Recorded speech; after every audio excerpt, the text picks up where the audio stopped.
Hi friends, मेरा नाम कनिष्क दुबे है और मैंने बीपीएससी के 65th एग्जामिनेशन में रैंक 265 हासिल किए और मुझे जो सर्विस अलॉट हुआ है उसका नाम है ब्लॉक SC/ST वेलफेयर ऑफिसर। आज मैं आपके सामने अंशु के साथ पेश हुआ ताकि अपने एक्सपीरियंसेस आपके साथ शेयर कर सकूं और आपको उसका कुछ लाभ मिल सके। Thank you so much Tanishq कि आप यहाँ पर आएँ और अपना एक्सपीरियंस शेयर कर रहे हैं। सो तनिष्क लाइक जो जो भी बच्चे प्रिपरेशन करते हैं उनके माइंड में सबसे पहले क्वेश्चन आता है कि लाइक हम आज प्रिपरेशन कर रहे हैं तो कितना टाइम लगेगा। देखिए, इसका कोई सेट पैरामीटर नहीं है कि कितना टाइम लगेगा।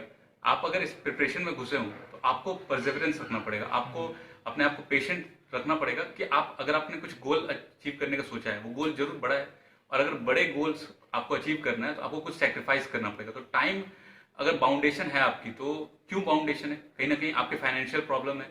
अगर फाइनेंशियल प्रॉब्लम है तो आप जॉब के साथ उस चीज को कर सकते हो मैनेज, कि मैं एक लेवल अचीव कर लो। आप उतने लेवल अगर अगर आपकी पढ़ाई हो गई है, जो बेयर मिनिमम होता है, अगर बेयर मिनिमम आपने अचीव कर लिया और आपको लगता है कि आप कर सकते हो, तो उसके अलावा आप जॉब ऑफ करके अपने आप को सस्टेन करने की कोशिश करो। होने को ये अगर आपकी किस्मत है, क्योंकि देखो ये एग्जाम एक ऐसा एग्जाम है, चाहे कोई भी एग्जाम हो, एग्जाम्स में टाइम लगता है। कई बार एग्जाम्स के खुद के इतने टाइम लिमिट होते हैं। बैंक्स जैसे एग्जाम है उनका अच्छा रहता है कि आप एक साल के अंदर एक्सपेक्ट कर सकते हो पूरा रिजल्ट, लेकिन जो सिविल सर्विस टाइप के एग्जाम्स हैं उनमें कई बार टाइम लग जाता है।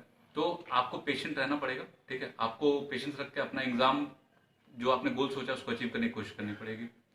तो कनिष्क आप कब ने स्टार्ट किया था प्रिपरेशन? लाइक आपका बीटेक जो कंप्लीट हुआ है आई थिंक 2015 में ऑलमोस्ट कंप्लीट हो गया होगा। नहीं, मैंने 2016 में कंप्लीट किया था। 2016 में कंप्लीट कर लिया आपने बीटेक, तो क्या उसके बाद आपने स्टार्ट कर दिया प्रिपरेशन? मैंने उसके बाद स्टार्ट किया था। मुझे कॉलेज के फाइनल ईयर में थोड़ा महसूस हो गया था कि मुझे जो ये नॉन टेक साइड है, एक्चुअली मैं इंजीनियर बैकग्राउंड से था, तो एक मेरे मन में दुविधा तो यही थी कि मैं क्या करूँ, गेट और ईएस की तरफ जाऊँ या सिविल सर्विस की तरफ जाऊँ या इस तरह के जो नॉन टेक एग्जाम्स होते हैं। तो मुझे जो थोड़ा अपने बारे में समझ में आया, मुझे जो जॉब में ज़्यादा इंटरेस्ट था वो सिविल सर्विस वाला साइड था। तो मैंने थोड़ा थोड़ा पढ़ना चालू कर दिया था और मुझे इंटरेस्ट समझ में आ गया। तो उसके बाद मैंने जैसी मेरी इंजीनियरिंग खत्म हुई, मैं इस साइड ही आ गया कि मुझे यूपीएससी और सिविल सर्विस की तैयारी करनी है। तो लाइक ये पूरी जर्नी में कभी भी आपको ऐसा लगा कि नहीं यार, लाइक लेट्स सी कोई जॉब कर लेते हैं? जनरली स्टूडेंट्स के साथ ऐसा होता है कि वो प्रिपरेशन तो स्टार्ट करते हैं, मार्क्स भी बहुत अच्छे लाते हैं, लेकिन कुछ टाइम बाद 6 महीने प्रिपरेशन करने के बाद, 1 साल प्रिपरेशन करने के बाद अपना हिम्मत तो हार जाते हैं और कोई लाइक डिफरेंट जो उनका स्कोप भी नहीं रहता है, जिसमें उनका इंटरेस्ट भी नहीं रहता है, उस तरह के वो जॉब को जा करके ज्वाइन कर लेते हैं, है ना? और सोचने लगते हैं कि ये गवर्नमेंट जॉब लाइक ये किस्मत है, ये है। तो इस बारे में आपका क्या थॉट है? देखिए, मैं थोड़ा इस मामले में लकी रहा। मेरे जो फादर हैं और मेरी जो पूरी फैमिली, उन्होंने मुझे बहुत अच्छे से सपोर्ट किया।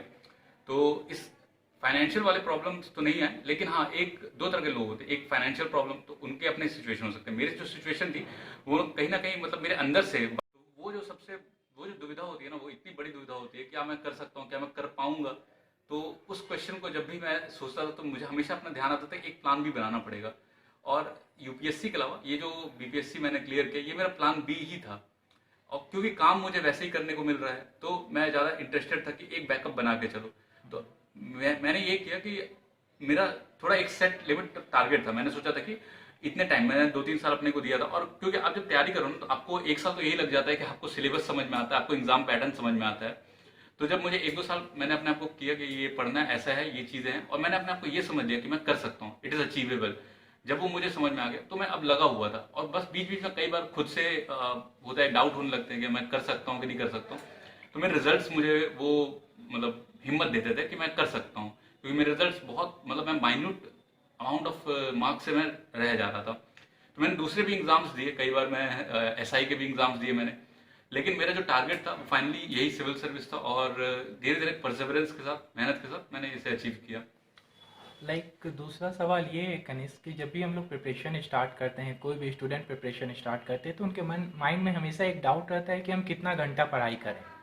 कभी कभी ऐसा होता है कि स्टूडेंट किसी दिन 10 घंटा पढ़ाई कर लेता है, एक अच्छा खासा सिलेबस कंप्लीट कर लेता है, एंड देन लाइक वो पढ़ाई नहीं करते हैं, सिर्फ 2 घंटे पढ़ते हैं, या फिर से 2 दिन ऐसे ही बैठ जाते हैं, फिर तीसरा दिन से पढ़ाई करते हैं।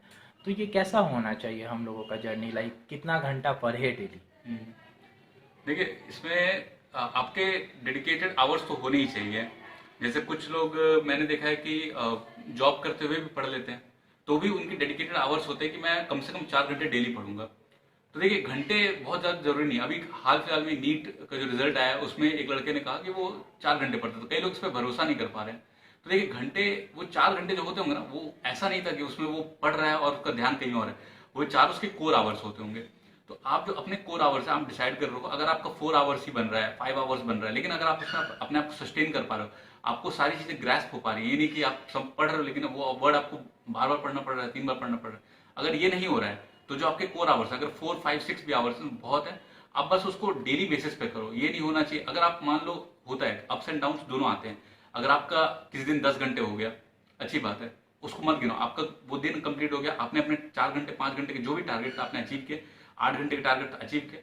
अब आपका अगर किसी दिन डाउन आ जाता है तो वो अपने अपने आप को एनर्जाइज करने में लो, वो आपने उस दिन अपने आप को रिचार्ज किया, अगले दिन से वापस अपने स्केड्यूल पे लग जाओ, अपने स्लॉट्स बनाओ, अपने टाइम टेबल बनाओ, और घंटे से ज्यादा टारगेटेड वे में स्टडी करिए आप।